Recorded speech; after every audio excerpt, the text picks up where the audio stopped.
कि राजनीतिक फायदे और नुकसान के लिए कांग्रेस नहीं बनी है। कांग्रेस बनी है सब लोगों को न्याय देने के लिए, कांग्रेस बनी है सब लोगों के अधिकार के संरक्षण के लिए, कांग्रेस बनी है देश के संविधान के संरक्षण के लिए।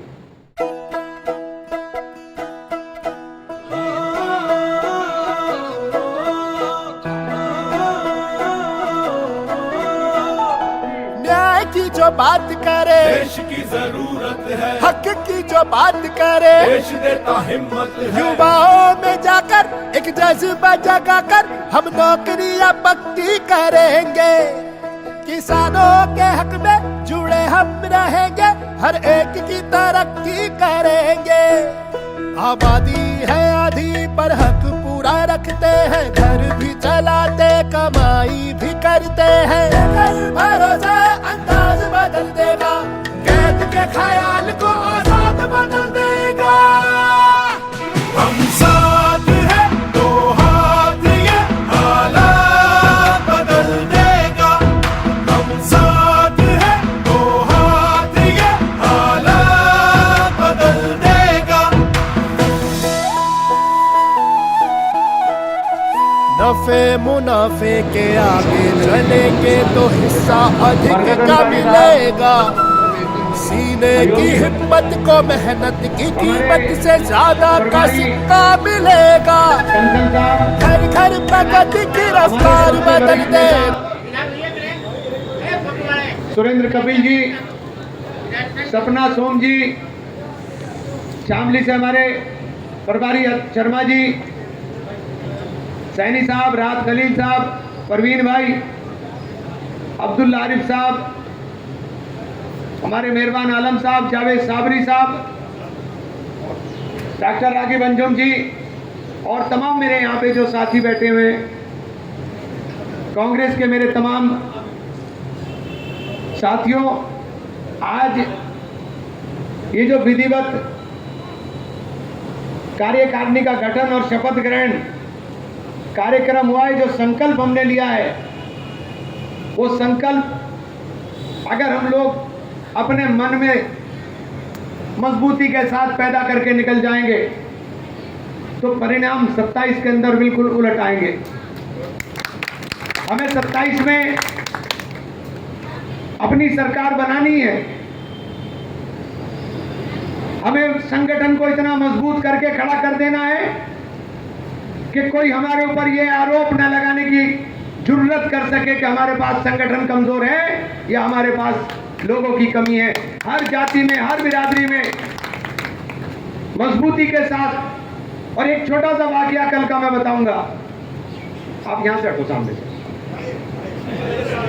एक छोटा सा वाकया कल का बताऊंगा। उमरी मजफ्ता गांव, कल मैं गया तो उमरी मजफ्ता गांव में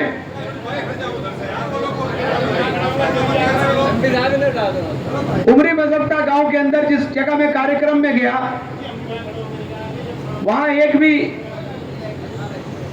भी मुसलमान नहीं। और कार्यक्रम मेरा ऐसा था जैसा हम लोगों के कार्यक्रम मुसलमानों के अंदर होते हैं। पिछड़ा वर्ग और दलित समाज के लोग, जो राहुल गांधी जी ने आह्वान किया जातिगत जनगणना के ऊपर, उसका पैगाम गांव तक पहुंचने लगा है। इसकी वानगी कल मुझे उमरी मजफ्ता के अंदर दिखाई देने का काम हुआ। बैठो लाल सिंह, तुम हो, बैठो बैठो। इसकी वानगी उस गांव के अंदर साफ दिखाई दे रही थी। वहां पाल समाज के लोग थे, वहां प्रजापति समाज के लोग थे, वहां दलित समाज के लोग थे, वहां कश्यप समाज के लोग थे। और ये लोग अपनी हिस्सेदारी और भागीदारी के लिए जागरूकता दिखाने का काम कर रहे थे। ये जो दबी और कुचली हुई जातियां, जिनको दबाया गया है, जिनका आर्थिक शोषण हुआ, राजनीतिक शोषण हुआ, सामाजिक शोषण हुआ, इन तमाम चीजों को अगर राहुल जी ने देश के अंदर जातिगत जनगणना के माध्यम से उठाने का काम किया। मैंने कल भी उनसे एक बात कही थी कि दिक्कत ये नहीं है कि आपको नहीं मिला, दिक्कत ये है कि आप समझना नहीं चाहते हो। आपकी जो लड़ाई लड़ रहा है, कम से अपनी लड़ाई को तो समझ लो। पूरे देश के अंदर 500 फॉर्च्यून कंपनी है। 500 फॉर्च्यून कंपनी में कोई अति पिछड़ा, कोई दलित समाज का आदमी, मालिक तो छोड़ दीजिए, कोई सीईओ भी नहीं। मीडिया हाउस के अंदर इस समाज से कोई नहीं है। ये जो 90% आबादी है, इस 90% आबादी को पीछे धकेल करके, और ये जो अब राजनीतिक सरकार जिस तरह से पॉलिसी ला रही है, उन पॉलिसीज के अंदर 90 बनाम 10 की लड़ाई इस देश के अंदर है। 90% गुलामी की तरफ जा रहे हैं और 10% लोग राज की तरफ जा रहे हैं। और इसी असमानता के विरोध में राहुल जी ने बहुत बड़ा निर्णय लिया। हो सकता है उनको राजनीतिक नुकसान हो जाए। अगर आपकी समझ में नहीं आया तो राजनीतिक नुकसान होना निश्चित है, लेकिन उन्होंने यह तय कर लिया कि राजनीतिक फायदे और नुकसान के लिए कांग्रेस नहीं बनी है। कांग्रेस बनी है सब लोगों को न्याय देने के लिए। कांग्रेस बनी है सब लोगों के अधिकार के संरक्षण के लिए। कांग्रेस बनी है देश के संविधान के संरक्षण के लिए। यह राहुल गांधी जी का प्रण है। राहुल गांधी जी ने प्रण लिया और आप देख लीजिए पूरे देश के अंदर राहुल जी के अलावा किसी की आवाज के अंदर वो दम नहीं है। अगर सरकार घबराती है तो राहुल गांधी से घबराती है। सरकार को डर लगता है तो राहुल गांधी से डर लगता है। और एक ही गारंटी पूरे देश में भाजपा के खिलाफ है, वो है राहुल गांधी, जो दबेगा नहीं, झुकेगा नहीं, डरेगा नहीं। राहुल गांधी। इसलिए कांग्रेस जनों आपसे कहना चाहता हूं, अपने अंदर कमजोरी मत महसूस करो। अरे जब लड़ोगे कैसे, जब तुम अपने आप को ताकतवर नहीं समझोगे। जिस दिन कांग्रेस के लोगों ने अपने आप को ताकतवर समझ लिया, उस दिन समझ लीजिए सब कुछ बदल गया। ये परिवर्तन का टाइम है। ये परिवर्तन का टाइम है। ये जो संकल्प लिया है, आज आपने कार्यकारिणी खड़ी की। हमारे यहां 114 न्याय पंचायत है। 114 न्याय पंचायत के अध्यक्ष हमने तय कर दिए। अध्यक्ष जी ने कल मुझे सूची दिखाई थी और मेरा चूंकि भाई बाहर जाने का कार्यक्रम लगा हुआ है, मैं एक बात आपसे कहना चाहता हूं कि रोम रोम में कांग्रेस है। और एक बात मैंने कह दी थी कि कांग्रेस के लिए जीना, कांग्रेस के लिए मरना। तो ये कोई मुकाबला मत रखने की कोशिश करो, जुट जाओ पार्टी को मजबूत करने के अंदर। जिला पंचायत का चुनाव आएगा। मैं बहुत से बहुत करीबी जो मेरे 24 घंटे साथ हैं, अगर उसकी रिपोर्ट खराब होगी तो मैं माफी चाहूंगा, मैं चुनाव नहीं लड़वा पाऊंगा, क्योंकि मैं केवल और केवल एक समीकरण दिखाई दे रहा है कि जीत का रास्ता दिखाई देना चाहिए। आपके लड़ाने की गिनती नहीं होगी, जीतने की गिनती होगी। और अगर प्रदेश के अंदर अव्वल सहारनपुर आता है तब तो सहारनपुर है, वरना तो भाई हम सब बेकार हैं। और ये प्रण अगर आप ले लो, 114 न्याय पंचायत, 114 न्याय पंचायत के नीचे लगभग 2200 2400 के करीब बूथ होंगे। लगभग 2400 के करीब बूथ होंगे। हर बूथ के ऊपर बूथ अध्यक्ष, कमेटी, और ये सब बन गई। तो आप समीकरण देख लीजिए कि आपके पास कम से कम 15,000 लोग, कार्यकर्ता, कम से कम 15,000 कार्यकर्ता आपके पास एक साथ इकट्ठा हो गया। किसी भी चुनाव को पलटने के लिए इतने बड़े कार्यकर्ताओं की फौज बहुत होती है। हमारे पास हर विधानसभा में 60% बूथ ऐसे हैं जिन बूथ के ऊपर हम मजबूती के साथ चुनाव लड़ सकते हैं, जिनमें 40% बूथ हमारे जीते हुए हैं,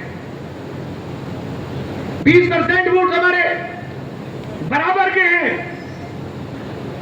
जो बराबर के बूथ हैं, अगर कार्यकर्ता ने तय कर लिया कि हमें जिताना है, तो ये वोटर लिस्ट ले लीजिए, इसके पन्ने फाड़ लीजिए। एक एक पन्ना एक एक आदमी के हाथ में, और 10 से ज्यादा पन्ने नहीं फटेंगे। 10 पन्ने डलवा दीजिए, उस पर तय कर दीजिए मैं 2007 का चुनाव इंडिपेंडेंट इसी फार्मूले पर जीता था।